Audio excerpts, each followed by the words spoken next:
እነዚህ ሊሞቱ 3 ወር የቀራቸው ሰዎች በህይወታቸው ምን ይጸጽታቸዋል? ሬግሬት የሚያደርጉት ነገር ምንድነው? የሚጸጽታቸው ነገር ምንድነው? እያሉ እያንዳንዳቸውን ኢንተርቪው ያደረጓቸው። ደስተኛ አልነበርኩም። I was not happy። ህይወቴን እንጂ አላረኩም። እንደዚህ ሊያልቅ 3 ወር ነው የቀረኝ። አሁን ለምንድነው ደስተኛ አልነበርኩት? ለምንድነው ህይወቴን ኢንጆይ ያላረኩት? ደስተኛ አልነበርኩም። በጣም የሚቆጨኝ ነገር በምድር ህይወቴ አለመደሰቴ ነው። እኛም እናደርጋለን፣ ኑሯችንን ኢንጆይ እናደርገዋለን። በጣም ደስተኞች እንሆናለን። አለፈው ህይወታችሁ የዛሬውን እንዳይረብሽ አድርጉት። እኔ አሁን መደሰት አለብኝ፣ ኢንጆይ ነው የማደርገው። አሁን አንቺ ቢመስልሽ ምንም ነገር በህይወትሽ እየተካሄደ አይመስልሽም። ከርቴን ነው የሚታይሽ፣ መጋረጃው ነው የሚታይሽ። ከመጋረጃው ጀርባ ግን ስለ አንቺ ብዙ አክቲቪቲዎች አሉ። እየተዘጋጀልሽ ነው፣ እየተሰናዳልሽ ነው። ነገሮች፣ ሰዎች ተሰብስበዋል። ነገሮች እየተቀናጁ ነው። ያንተ ጉዳይ እየተቀናጀ ነው። ለአንተ ግን የሚታይህ መጋረጃው። ስለዚህ ሰለቻቸዋል። ሁለተኛ ጸጸታቸውን ሲናገሩ በእውቀት ራሴን አላሳደግኩም። ብዙ መማር እችል ነበረ፣ ብዙ እድል ነበረኝ፣ ግን ለመማር ፈቃደኛ አልነበርኩም። ያንን እድል አልተጠቀምኩበትም። ራሴን ኢኩዊፕ አላረኩም፣ ራሴን ትሬን አላረኩም። እሱ ይቆጨኛል። ህይወት ታስተምራቸዋለች። ልክ እንደ ዩኒቨርሲቲ ኮርሶች አሉ በምድር ህይወት። ማጣት 101 አለ፣ ወድቆ መነሳት ተኦቶ አለ፣ መገፋት ተኦስሪ አለ። ኮርስ ትወስዳላችሁ። የማጣት ኮርስ ትወስዳላችሁ፣ የመገፋት ኮርስ ትወስዳላችሁ፣ ወድቆ የመነሳት ኮርስ ትወስዳላችሁ፣ የመጠላት ኮርስ ትወስዳላችሁ። ከጀርባችሁ ሰዎች ኮንስፓየር በማድረግ እሱም ኮርስ ነው፣ ኮርስ ትወስዳላችሁ። ግን ለመማር ፈቃደኞች መሆን አለባችሁ። ለመማር ፈቃደኞች ከሆንን ዶክመንተሪዎች እናያለን፣ ትሬኒንጎች እንወስዳለን፣ መጽሐፍ እናነባለን። በየቀኑ አዲክትድ ትሆናላችሁ ለእውቀት። ኢኩዊፕ እያረጋችሁ እየጨመራችሁ እውቀት እየጨመራችሁ ትሄዳላችሁ። ስለዚህ አእምሮን መክፈትና ማዳመጥ። ህይወት ታስተምራችኋለች። ልክ እንደ ዩኒቨርሲቲ ኮርሶች አሉ በምድር ህይወት። ማጣት 101 አለ፣ ወድቆ መነሳት ተኦቶ አለ፣ መገፋት ተኦስሪ አለ። ኮርስ ትወስዳላችሁ። የማጣት ኮርስ ትወስዳላችሁ፣ የመገፋት ኮርስ ትወስዳላችሁ፣ ወድቆ የመነሳት ኮርስ ትወስዳላችሁ፣ የመጠላት ኮርስ ትወስዳላችሁ።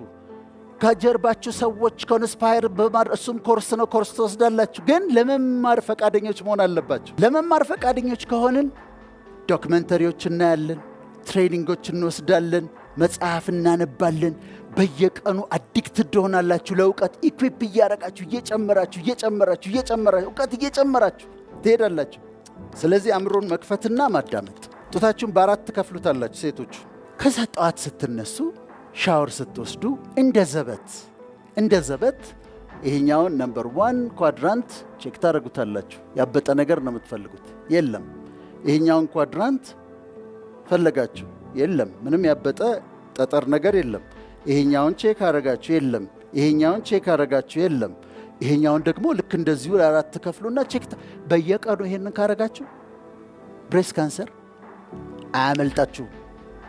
አንዲት ጠጠር የምታክል ነገር ባገኛችሁ ጊዜ ሐኪም ጋር ትሄዳላችሁ። 4ኛ የኖርኩት በቂምና በጥላቻ ነው። ምጠላቸው ሰዎች ነበሩ። ሄትሬድ ነበረብኝ፣ ቂም ነበረብኝ፣ ንዴት ነበረብኝ ሰዎች ላይ። እንደዚህ ለሚያልፍ ህይወት እንደዚህ ለሚያልፍ አሁን 3 ወር ነው የቀረኝ። ለምን በጥላቻ ኖርኩኝ? የብዙዎቻችን ችግር ምንድነው ብትሉ፣ አሁን ቅድም ያልኩት ከኋላ ክሎዥር ይባላል። በጌስታልት ቴራፒ ትዘጉታላችሁ። ያለፈ ታሪካችሁን አትጎትቱትም።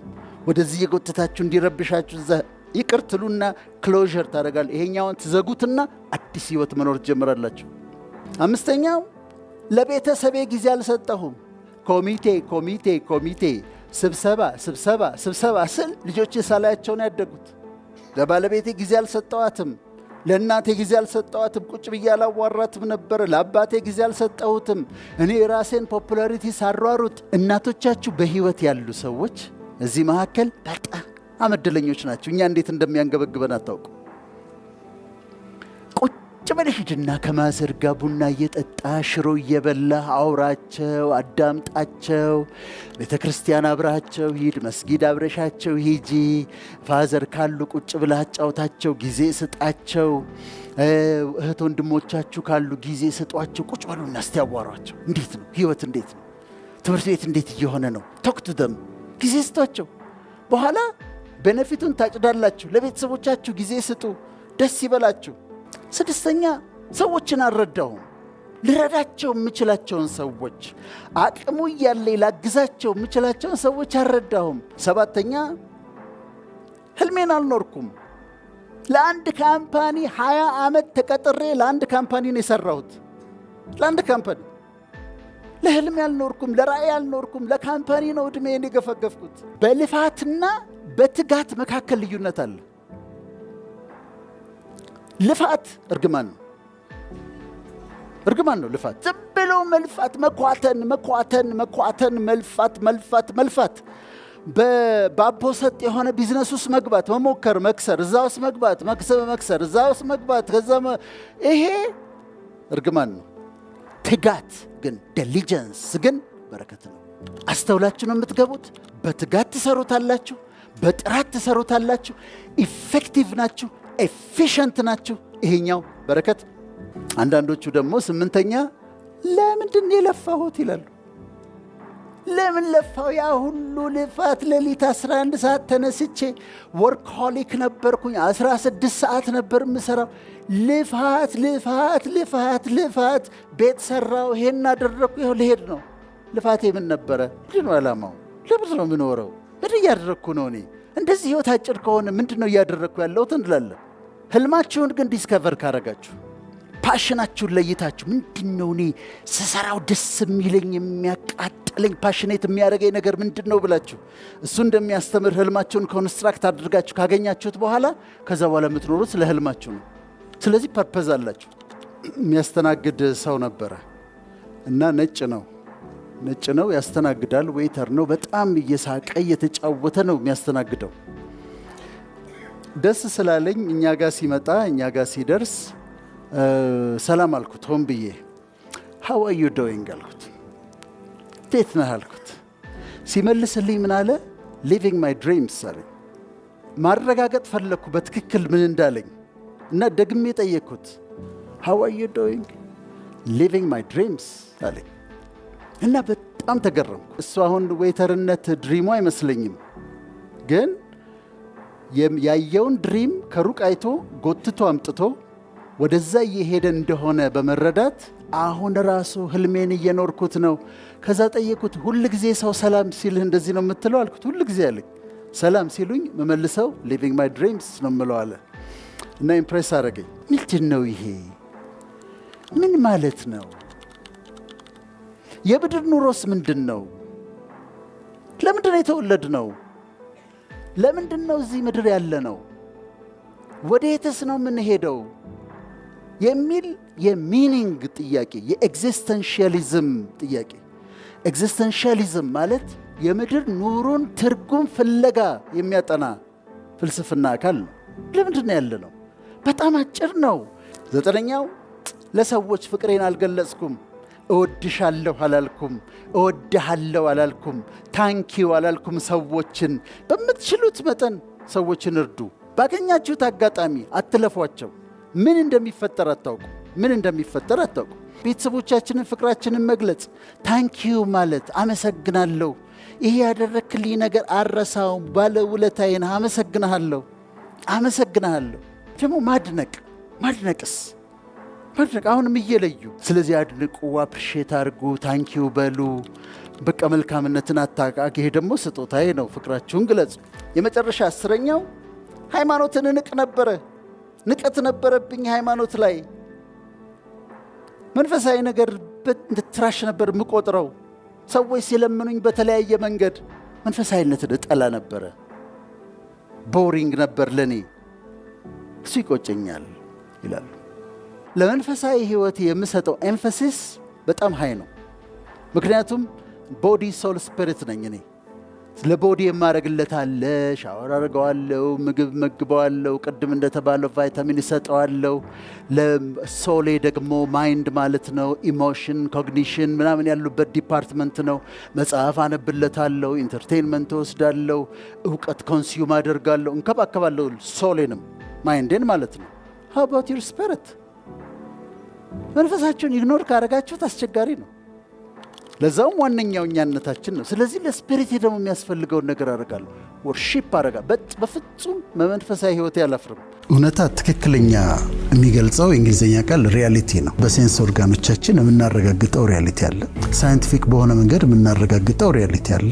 በመንፈስ በእምነት የምናረጋግጠው እውነታ አለ። እውነታን ስለ መካድ አይደል እናወራው። አንድ ሰው ሆስፒታል ሄዶ የተለያየ ምርመራ ተደረገለትና የስኳር በሽታ አለብህ ተባለ። ሃይፐርቴንሽንም ደም ብዛትም አለብህ ተባለ። አሁን ይሄ ምንድነው? በህክምና ሪያሊቲ ነው። ቴስት ተደርጎ ነው። ጣናሱ የለብኝም አለ። እኔ ስኳር በሽታ የለብኝም፣ ዝም ብለው ነው ሐኪሞቹ የሚያወሩት። እኔ ስኳር በሽታ የለብኝም፣ ደም ብዛት የለብኝም አለና ዲናይ አደረገው። ስለዚህ ሪያሊቲው ምንድነው? የህክምና ሪያሊቲ ነው። ሪያሊቲው ስኳር በሽታ አለበት፣ ደም ብዛት አለበት። እሱ ምን አደረገ? ካደ፣ ዲና ያደረገው። ከዛውን ወደ ኮንሲኩዌንሱ እንመጣለን። ኮንሲኩዌንሱ ምንድነው? በጊዜ ርዝመት ያ ውስጡ ያለው የስኳር ህመም ደም ብዛት አይኑን ሬቲናውን ይጎዳዋል፣ ኩላሊቱን ይጎዳዋል፣ የነርቮቹን ይጎዳል፣ ኒውሮፓቲ የሚባለው የደም ስሮቹን ይጎዳል። ከዛ ከአንድ ዓመት ከሁለት ዓመት በኋላ ወይም ቆይቶ በጣም ታሞ ይመጣል። ስለዚህ ምንድነው ያደረገ? ሪያሊቲ ነበር፣ ሪያሊቲውን ዲና ያደረገ፣ ኮንሲኩዌንሱን መዘዙን ተቀበለ ማለት ነው።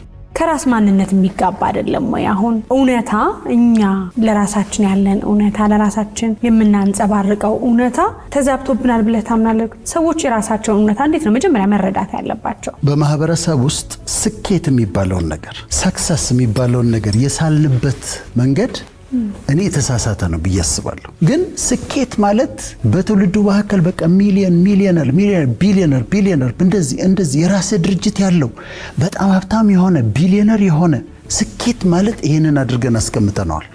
ስኬት ለኔ አንደኛ ሰው ከሰሪው ጋር ሰላም ሲሆን፣ ከሰሪው ጋር ከፈጣሪው ጋር ከአምላኩ ጋር ሰላም ሲሆን፣ ከሰሪው ጋር ከአምላኩ ጋር ብቻ ሳይሆን ደግሞ ከራሱ ጋር ሰላም ሲሆን፣ ከራሱ ጋር ራሱን ተቀብሎ ማንነቱን ተቀብሎ ራሱን ኢንጆይ እያደረገ ራሱን በሰልፍ አክሰፕታንስ በሰልፍ ኮንፊደንስ ለራሱ ሰልፍ ክብር ሰጥቶ ሲኖር ስኬት ነው። ከዛ ደግሞ በዙሪያው ካሉ ሰዎች ጋር በሶሻል ኢንተለጀንስ አብሮ መኖር ሲችል ስኬት ነው። ከዛ በሁለተኛ ደረጃ የሚኖርበትን ፐርፐዝ አውቋል ወይ? ያሰበው ቦታ ላይ ላይደርስ ይችላል። ጎሎች ይኖሩታል፣ እዛ ጋር ጎሎች ይኖሩታል። ግን መንገዱን ስለያዘው በመንገድ ላይ ስለሆነ ፐርፐዙን ስለሚያውቅ ስኬታማ ነው። የራሱን ችሎ ራሱን ማስተዳደር መቻሉ ራሱ ስኬት። እዛ ጋር ጎሚስታ የሚሰራው ጎማ የሚደበድበው ልጅ ትታርጎ ጎማ ደብድቦ የጎማችንን አየር ለክቶ ምናምን ከዛ በምሳ ሰዓት ገብቶ ምሳውን በልቶ ብር ሰርቶ ሄዶ ቤት ኪራዩን ከፍሎ ሰርቫይቭ እያደረገ ምናልባት ቤተሰቡንም እናቱንም እየረዳ ይኖራል።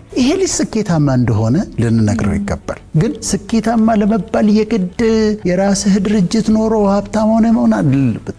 ስለዚህ ስኬት የሚለውን ነገር ሪዲፋይን መደረግ አለብን። አንዳንዶቻችን ወደ ከፍታ ስንሄድ እውነታን እየካድን ከፍ የምንል የሚመስለን ሰዎች አለን። እንደነግጣለን። ትናንት የነበሩበት ማንነት ስብዕናና የሆነ ቦታ ሲደርሱ ሰዎች እንዳልነበር አድርገው ለመሄድ ይሞክራሉ። ለምንድን ነው? ዲናያል ሁለት አይነት ነው። አንድ ዝም ብሎ ድርቅ ብሎ መካድ ወይም በቃ አልተፈጠረም ብሎ መካድ ነው። ሁለተኛው ዲናያል ግን የአእምሯችን ዲፌንስ ሜካኒዝም የሚባሉ ነገሮች አሉ። አንዱ ዲናያል ምንድነው? በዚህኛው በዲፌንስ ሜካኒዝም ብሎክ ነው የሚያደርገው። አልሆነም ይላል። ሰው ሞተባት፣ አባቷ ሞቷል፣ በጣም የምትወደው አባቷ።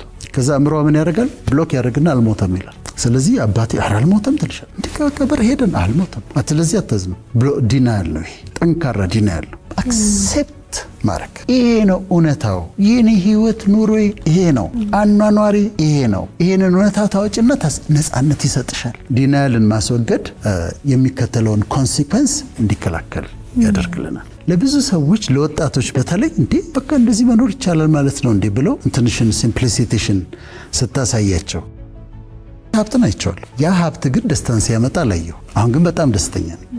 ስለዚህ ለወጣቱ ለማህበረሰቡ ስታሳያቸው ይኸውልህ ስኬት ማለት እንደዚህ ነው፣ የግድ ሀብታም መሆን አይደለም። በአውቶቡስም እየሄድክ ስኬታማ ነህ። እኛም ደግሞ የምንኖረው ይሄንን ነው። በቃ እኔ ይሄ ነኝ፣ አሁን ያለኝ ኑሮ ይሄ ነው፣ ወደፊት አሻሽላለሁ፣ ይጨመርልኛል።